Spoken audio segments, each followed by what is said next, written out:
years ago, I started with 0 subs and 0 views. Now it's 2 years and 138 videos later, and I'm here to tell you everything I have learned. And let me tell you, most of this was extremely unexpected. I've broken this video into 4 parts. My journey was in 4 parts. Part 1, phase 1, was breaking through fear and overcoming perfectionism. Phase 2 was discovering what I enjoy. Phase 3 was identifying what my audience enjoys. And phase 4, which I am currently in, is scaling. Also, I need to clear something up. All these phases, my whole journey, it did start 2 years ago when I started posting on YouTube.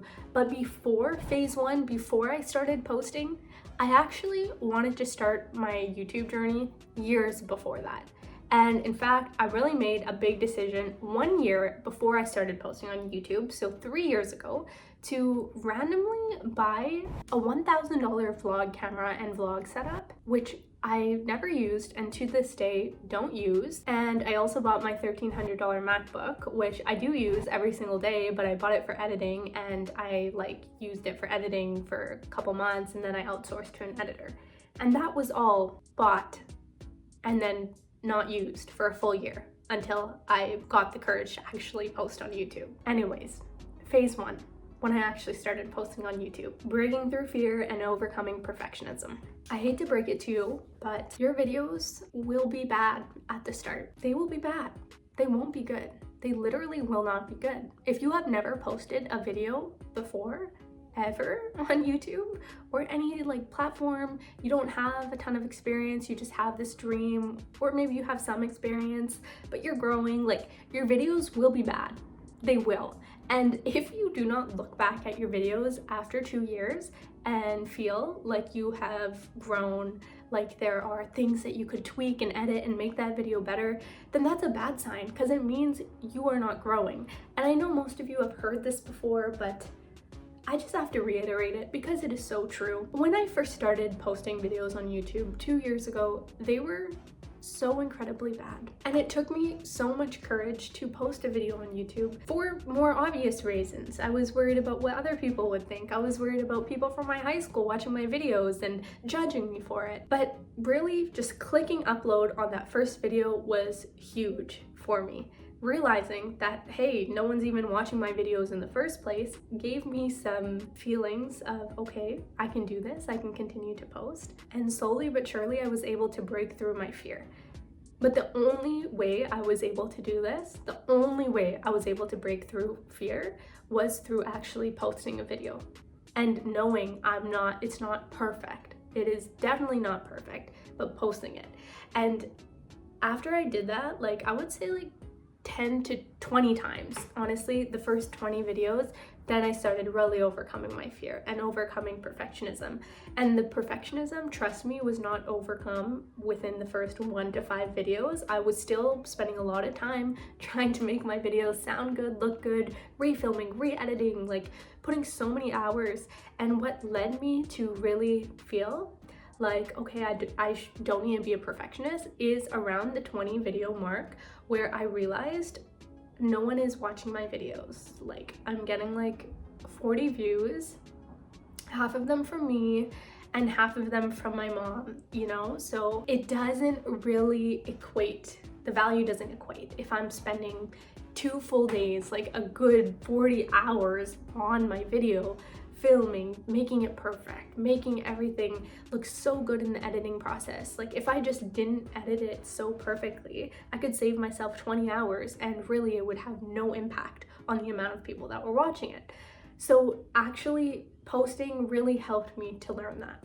That was phase 1. Phase 2 was discovering what I enjoy. I don't think these phases have a clear start and end, but I would say phase 1 was between video 1 to 30, maybe 1 to 25, or maybe even 1 to 20, I don't know. Phase 2 started early, maybe around the 25 video mark, and that is when I started to transition into identifying and discovering what I enjoy. When I started YouTube, I literally thought I wanted to be a vlogger. which I do not anymore. After 2 years, I figured that out. I figured that out in phase 2 around video number 25. I watched a lot of lifestyle content, I watched a lot of vloggers, so I thought it would be cool to do that. And I know I wanted that because I did spend $1,000 on a vlog camera that I never used a year before I even got the courage to post my first video. But anyways, in phase 2, I learned through posting a variety of different types of content that I did not like vlogging. It's a lot of work, it's a lot of aesthetics, and that is just not something I have ever been super interested in, and I don't know why I thought that I would, but anyways, through creating vlogs, I realized it's not something I'm proud of, not something that I enjoy doing, not something I want to do. Huge revelation. Very good to have. Wouldn't have known that if I didn't actually start making them. And I don't think I'm alone on this. You start learning what you actually like when you actually do it and what you don't like, and you won't, again, know that until you've posted enough content and different types of content to know what you actually enjoy and what you don't. After I discovered the no vlogs, I knew, okay, I like talking head videos. They are much more up my alley. They are easier for me and I actually enjoy them. Then a second level came to understanding what I enjoy, which is that I enjoy talking head videos in which I have some notes. I have some notes on what I'm gonna say right here that I'm looking at, but I like talking about things that I actually know what I'm talking about. I don't need to do too much research because I already have the information in me and the experience in me. I'm talking based on my experience, I'm sharing my personality. It's not fully scripted or fully like educational videos in a sense, just like really researched videos. I kind of like the more casual vibe. The research videos was taking me too long. I started thinking about, oh, what would my audience want if my audience were the people that I do coaching with? And I thought maybe they'd want to know like new strategies to get clients, and they'd want to know how to double their income and their revenue right now. So things like this, which I do know about, but for specific tactics and steps to share that with people, it's more research based, and it was taking too long, not something I enjoyed. Huge revelation, because all of a sudden it allowed me to change my trajectory to start making videos like this, one in which I can just share my experiences and people actually got value from. Phase 2 was massive. These were 2 extremely amazing things to discover, and I think that you need to be posting, I'm gonna say at least 50 on the low end videos to enter the discovery phase and actually pull out real revelations like this. And the reason it's so important, like for me, that I found it so important, is because I didn't really enjoy making fully researched videos.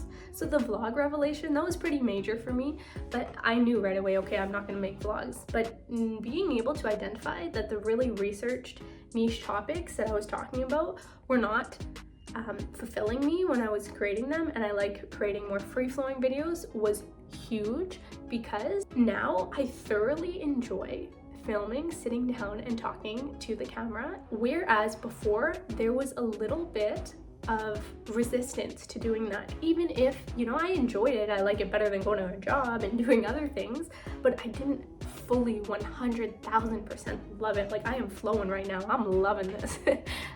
But if I wasn't talking from the heart, I wouldn't fully love it. And if I continued down a path in which I was building my YouTube channel based on heavy research videos, ones that took a lot of energy and kind of I found draining to create, over time I would get more drained, and I would actually subconsciously, a part of me wouldn't want my YouTube channel to blow up, because a part of me didn't love the process of making YouTube. And the reason I'm doing this in the first place, and this was good for me to understand, is yes, to make money, to grow, to impact people, but ultimately is to, yes, impact people and really enjoy it. It's a creative outlet for me as well. So therefore, identifying what I enjoy is amazing, because no part of me is subconsciously not wanting my YouTube channel to blow up. Fully, I want it to blow up so that I can do this all day, every day. It was also around phase 2 where I started considering if YouTube was something that I was going to do as a hobby or if it was something I wanted to take seriously. I feel like a lot of you guys who watch my channel also watch Ali Abdal's channel, and he talks a lot about this, identifying whether you want to do YouTube as a hobby or something more serious, seeing where you are on that spectrum, and then making sure that you're acting accordingly, because your YouTube channel will never become a job if you're just treating it as a side hobby.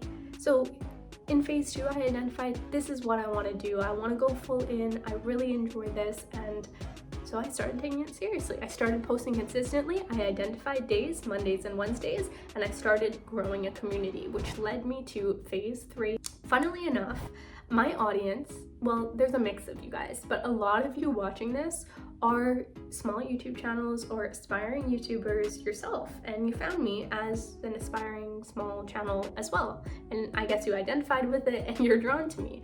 And I had no idea this was gonna be my audience. I had literally zero clue. I did not know that, because before I started YouTube, I wasn't a YouTuber. I wasn't a small channel, so I didn't even know I had that niche that could be attracted to me. But that is who I've attracted, and that's interesting because a lot of the bigger YouTubers say that when you're growing a channel, your niche will emerge, but typically the niche and the way you blow up is by identifying, I use the term blow up a lot, but what your unique proposition is, like what makes you unique and is something that not a lot of people have, and because of that, you're an authority in some sense in that position. And so when I thought about myself in this lens, as I was starting my YouTube channel, phase 1, phase 2, I always thought, okay, I've been to law school. Like, law school is unique. Not a lot of people do that. I also have an online business that is flourishing. I'm an online coach. I started creating a lot of videos for that because I do know how to make money online. I know how to make clients. So I thought that's unique. And I have a lot of experience, many years. And then I also thought I'm really good at studying, really good at organization, goal setting, like always something I've been so good at. So I started making videos on that. And then all of a sudden, as time goes on, a year goes on, phase 1 and 2 passes, I'm transitioning to phase 3. I make a couple videos on how I hit the 500 subscriber mark on YouTube. And then all of a sudden that video gets a lot of traction. And then I realize I have become something niche. All of a sudden, I'm someone that has posted 100 videos on YouTube, now more than that. And that is unique because like most people they can't say that. And so now that's unique, and I'm drawing people like that to me. I had no idea that was gonna happen. All this to say, now phase 3, it's like, okay, identifying where my audience is coming from, who is resonating most with me. I can see that, and the audience is going to change. I know it's transitioning and changing, but one thing I'm noticing from my comments and like people who are really engaged with me is that my main audience, the people who are mainly attracted to me, are people who are, like I said, aspiring YouTubers, or starting a small YouTube channel, or starting a small an online business, something like that, who are also really, they like are attracted to my personality. They like my mindset, and it's typically people who subscribe are in that category, and also like the way I speak about manifestation and visualization to get to the YouTube goals. And that is super interesting because I was not meaning to create that, but I did, because after 138 videos of just posting all areas of my life and being authentic, that has become my unique proposition, because there is no one on YouTube, at least that I found, that has that specifically. So that is who I'm growing. So anyways, phase 3, the audience starts emerging. You start getting more subscribers and you start getting feedback, and I started, you know, this was around the 100 video mark. Like, it took a long time to get to phase phase 3, it typically does. But then all of a sudden you get feedback, you see who's resonating, you make content because of that, and all of a sudden it's like a space in which you can be creative. And for me, it was one in which all of a sudden I can speak on topics that I actually enjoy speaking about, and my audience will enjoy it because I've only been speaking about things that I enjoy. So it shouldn't change. That is exciting. Then comes phase 4, which for me, I'm just entering now. Phase 3 was around the 100 video mark. Phase 4 is around the 125 video, and that is scaling. So, well, part of scaling is systematizing. Don't think that's a word, I just made it up. Systematizing. But anyways, what that means to me is creating a system so that YouTube can be sustainable and long-term. This is not something I did in phase 4. This is something I started back in like phase 2, phase 3, early days of phase 3, because I am an online business coach and I do have multiple online businesses. So I do know the importance of systematizing so that you can have a sustainable, consistent business. Because of that, I earlier on broke down each of the phases of creating YouTube videos, which included like the idea generation, scripting, filming, titles and thumbnails, editing, second edit, uploading. All these are separate pieces, and it's a lot of work, honestly, if you're doing it all yourself. So I split that early on and I outsourced editing. I now have outsourced uploading. I've outsourced some idea generation. Like, I've outsourced as much as I can while retaining what's important to me and what I actually enjoy, which is filming and like scripting the videos a little bit. So systematizing, important, did that before phase 4, but in phase 4 really solidified that, outsourced as much as I can so that I know that I will never stop. Unless something actually happens to me, you know, knock on wood, there's no reason for me not to hit my goals because it is a system. It's not going to stop where something's gonna hit. And scaling, I mean, I'm currently in the scaling process, so I can't really tell you too much, but let me tell you, sometimes it's a little difficult. It's scaling / learning again, and learning what YouTube likes and what it doesn't. Because there was a few months ago where I was getting like thousands of views on each one of my videos. One of my videos got over 70,000 views, and that was awesome. And then recently my videos have all of a sudden gone to like a couple hundred while I'm filming this. And I think that's because we started posting shorts. We started posting short form videos like 3 times a day, which is amazing because we were getting so many more views on our channel. However, all of a sudden, when we started posting long form content, YouTube was pushing that out for the first couple hours to our audience that watches shorts. And because they are more of a short audience, they actually weren't clicking the long form videos, which was skewing the analytics that YouTube was getting and making it seem like my thumbnails and titles and videos were not good, but that's just because they were showing it to the wrong audience. So recently we have stopped doing shorts, but that's something I wouldn't have learned unless we did it. So now we're trying different methods, different things.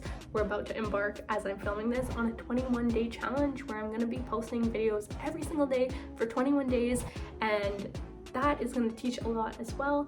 But in the scaling phase, it's a lot of creating ideas to generate more traffic, make more content that's better and more valuable, and just testing and seeing what works, seeing what doesn't, and continually doing that. It's gonna be a full summer of that, and by the end of the summer, as I'm creating this, it's May 1st, and I have, 3,500 around that subscribers. By the end of the summer, I think we'll have way more than that because of the scaling and the iteration that we are going to be doing.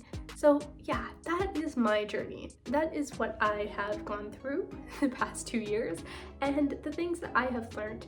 If I can give you anything from this video, it's that there is no right way, there is no wrong way. All that there is the way that you want to create your channel, and it's so important to actually post consistently until you hit like the 100 video mark to actually be able to reflect and see how much you've learned throughout the process. If you have not posted 100 videos yet, then there's no point of wondering like, why didn't I blow up? Like, where are my subscribers? Like, don't get unmotivated. because they're coming as long as you're being consistent, and not just consistently posting the same videos as you always have been. If people are not watching your content, if you're not growing, that's because every video you're not improving, and every video, or at least every time you sit down and film, it should be improved. Whether that means you're changing how you're saying, how you're delivering it, your hooks get better, your editing gets better, the lighting gets better, something needs to change every time. Reflect on how you're posting. How did it make you feel when you were creating it? How did your audience react? What do you think would be better if you were watching that content? And always be improving and be consistent. And as long as you're consistent in posting and you are always improving, even just like 0.1%, you will excel and exceed in YouTube. And I know you might be thinking, she has 3,500 subscribers at the time of filming this, that's not very many. Well, I'm being consistent and I'm always going to be improving. So check in about, let's say, a year from now. You will be surprised at how much compounding growth has happened because of my consistency and my growth. And I really hope that you implement that as well, because you are so capable of doing that and creating the life that you want. And if you are going to do that, then put your handle in the comments below, because I want to stalk you. Well, actually, you don't need to put your handle there. I guess just say like, stalk me. You literally say the word stalk me and I will stalk you. Anyways, that is it for this video. Thank you for watching this far. If you liked this video, definitely check out this video. It will definitely be just up your alley, and I hope you have a beautiful rest of your day. And if you made it this far, comment a apple emoji, red or green, your choice, and I will see that you made it and I will be happy. So that's it. Have an amazing day and I will see you soon. Bye.